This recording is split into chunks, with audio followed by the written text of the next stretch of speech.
Assalamualaikum warahmatullahi wabarakatuh. Alhamdulillah, Allahumma salli ala Sayyidina Muhammad wa ala ali Sayyidina Muhammad. Perkenalkan, nama saya Joni Romai Toritonga dengan NIM 0101191009.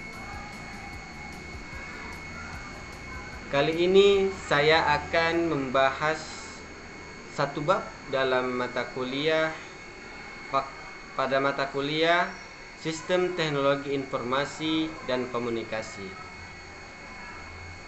dengan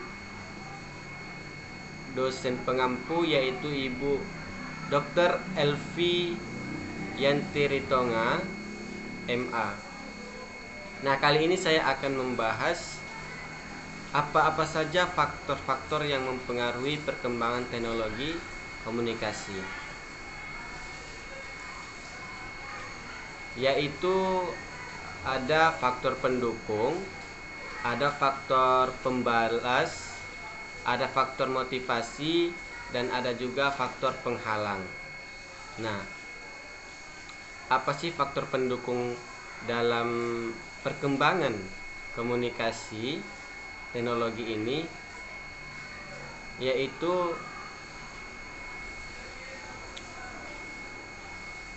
kita jelaskan dulu sedikit. Faktor pendukung ataupun yang disering disebut enabling factor ialah faktor yang memungkinkan penerapan sebuah teknologi bisa terjadi.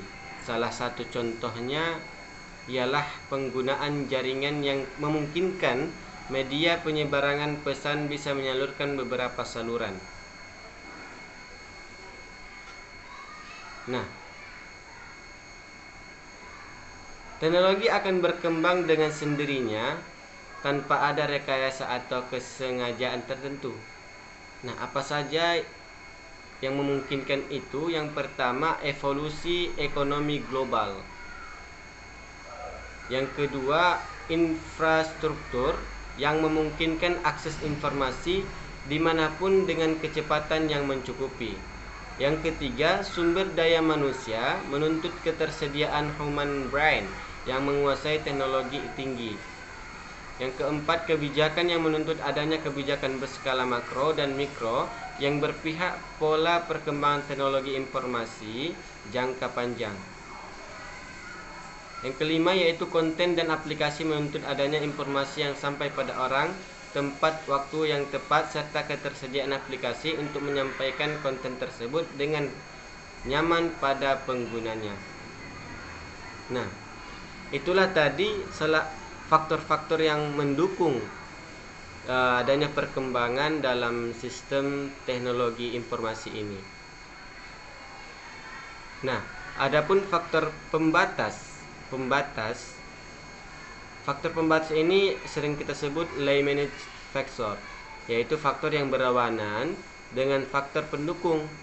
Nah, apa saja itu? Yang pertama, infrastruktur belum siap.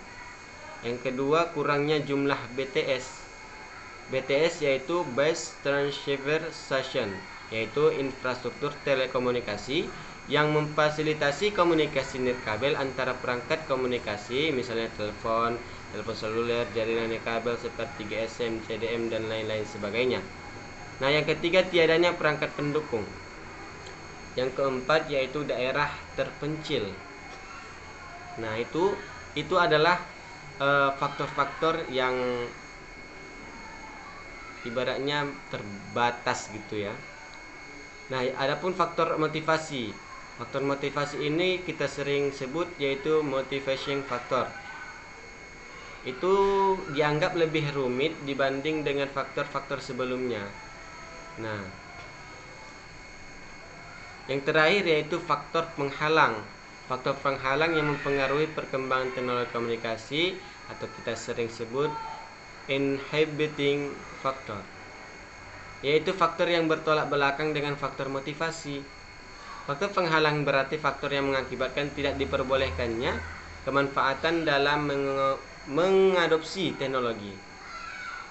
Nah, apa saja itu faktor penghalang atau penghambat dalam perkembangan teknologi komunikasi itu? Yang pertama ialah malas. Memang setiap manusia kalau sudah malas, pasti apapun yang akan dikerjakan tidak pernah rapi, tidak pernah selesai. Nah, yang kedua, tidak sesuai dengan yang diharapkan. Yang ketiga yaitu teknologi lama masih cukup untuk memenuhi kebutuhan sehari-hari. Nah, inilah faktor-faktor penghalang dari perkembangan teknologi komunikasi, yaitu tadi malas, tidak sesuai dengan yang diharapkan, teknologi lama, dan masih cukup untuk memenuhi kebutuhan sehari-hari. Tidak mau, ibaratnya tidak mau membeli ataupun mengikuti zaman yang ada sekarang. Nah, itulah faktor-faktornya. Nah, mungkin ini saja yang dapat saya sampaikan dalam bab 1 ini, salah satu bab dengan mata kuliah teknologi informasi dan komunikasi. Nah, saya akhiri. Assalamualaikum warahmatullahi wabarakatuh.